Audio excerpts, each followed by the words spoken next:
Hi, I'm Dr. Jason Fung. Intermittent fasting has gotten really popular for weight loss in the last few years, often topping the Google search trends. But is it just the latest diet fad? Find out more, but before we start, make sure you like and subscribe to this video. And make sure you stick around to the end of the video, where I'm going to reveal Sarah's fasting regimen that allowed her to lose 80 pounds. Let's get right to it.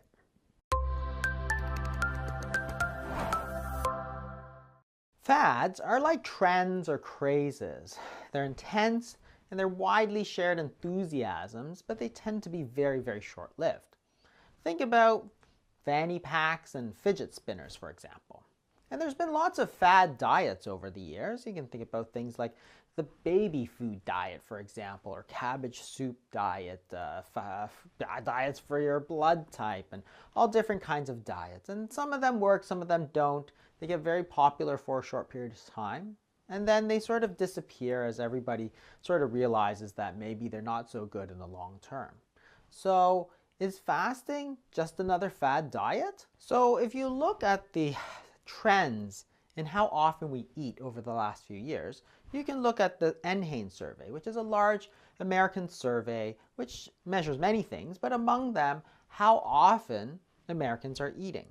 So what you can see is in that 1977 to 1978, the vast majority of Americans are just eating 3 times a day. That is breakfast, lunch, and dinner.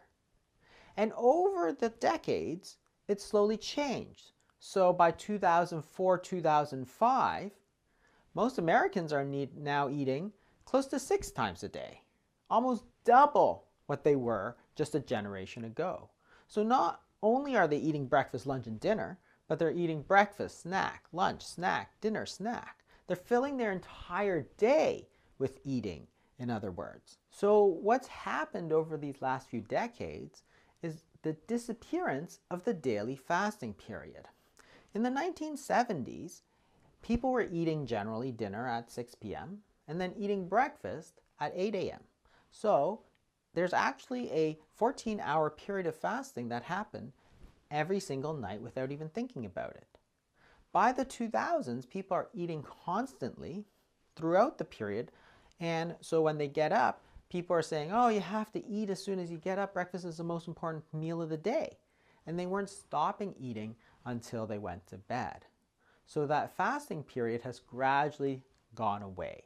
So what's actually the fad is not the fasting. The fasting has always been there.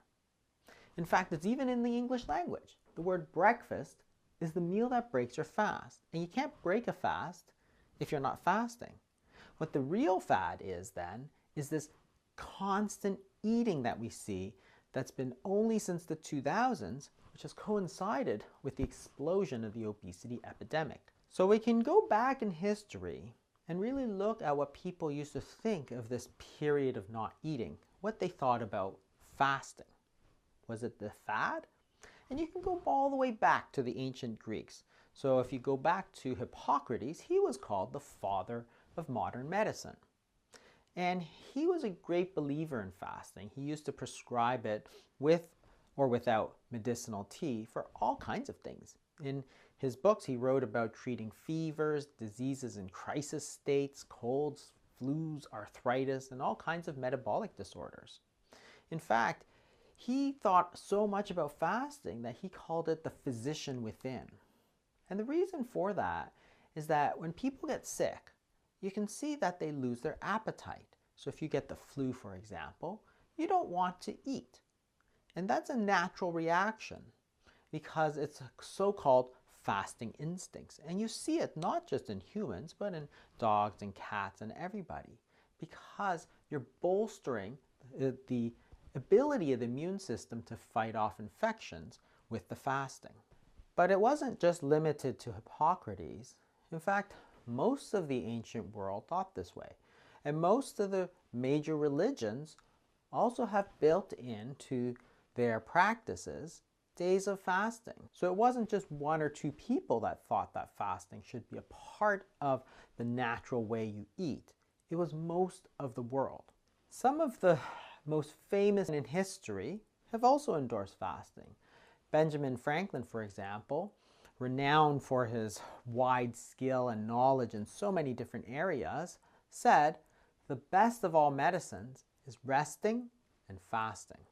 Mark Twain said, "A little starvation can really do more for the average sick man than can the best medicines and the best doctors."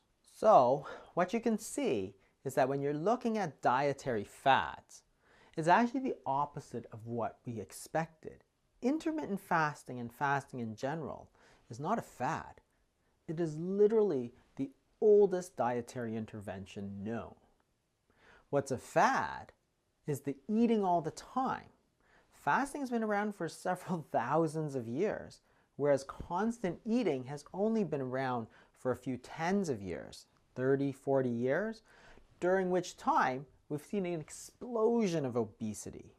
So this idea that you have to eat all the time to be healthy, this idea that you have to eat, even to lose weight, that's the fad.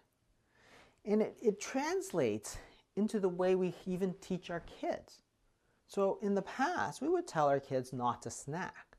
For example, when I grew up, if you wanted an after-school snack, your mom would say, "No, you're going to ruin your dinner." If you wanted a bedtime snack, she would say, "No, you should have ate more at dinner." And if you're a bad boy, you got sent to your bed without dinner, which meant that you weren't fasting for 14 hours, you were fasting for 20 hours. And that's just the way it was. So when we look back at the history of dietary trends, fasting is not the new kid on the block. Fasting is the tried and the true. Sarah struggled with weight her entire adult life. She never seemed to be able to lose weight, and she always tried everything in moderation because that's what everybody told her. But it didn't work. So one day, on her doctor's advice, she read The Complete Guide to Fasting, and it made sense to her.